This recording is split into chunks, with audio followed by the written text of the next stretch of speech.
Now, you brought up another thing in the book that again, I'm glad you did because a lot of times people will decide, okay, I'm going to change, and it could be weight loss, it could be just improving your overall fitness and look, or it can be something different, like starting a new hobby or challenge, like this. Um, it's going to impact the relationships. And I think it goes deeper than buying a pull-up bar, but Good reading, good reading. Yes. would you tell the story of your pull-up bar and then a little bit about, how this has affected you and Lisa's relationship as you've Yeah. gone through this journey? Yeah, well, definitely impacted Lisa's my wife and impacted her, but also impacted my best friend and my parents and everyone around me. And I think it's interesting what you said about in the beginning. I think you said when you decide to change. And I don't know if I actually made a decision to change. Like, I don't know that I knew I was deciding to change. This really snuck up on me. To some degree, I and Lisa thought maybe I would train for one race and then it would be one and done. I'd get that t-shirt, that finisher t-shirt and that finisher medal, and the itch would be scratched. And I'd pull that t-shirt out and wear it on days when midlife seemed particularly bleak. But instead, when I crossed that finish line in my first Spartan race at City Field in 2018, a nobody finisher, not even running a competitive race, I was in an open heat where it was non competitive. I was middle of the pack. I'd fallen off the 17-foot rope. Like there was nothing to suggest I had real aptitude for this sport. But I wanted nothing more than to race again. And I wanted to figure out how to get better. And that snuck up on me. And because it snuck up on me, it snuck up on everybody else around me who loved me.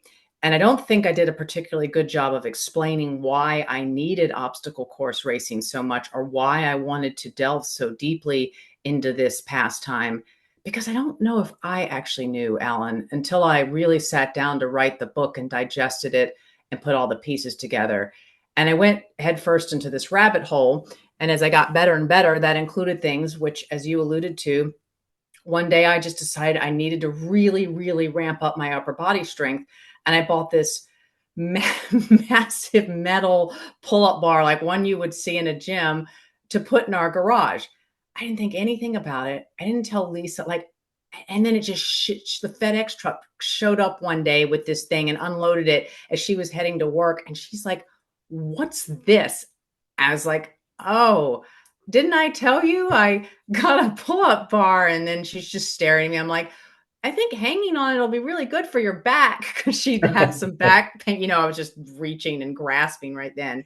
And it was a look, I'm really lucky I had somebody who kind of forgave my inability to communicate at that point in time and who was understanding and not scared by my pushing into something new, because not only my body was changing, right? I was becoming far more fit. I was meeting all these new people at races that could test any relationship, but fortunately ours was secure enough that it could withstand that. And she was the type of person who was secure enough in our love for each other that she didn't mind.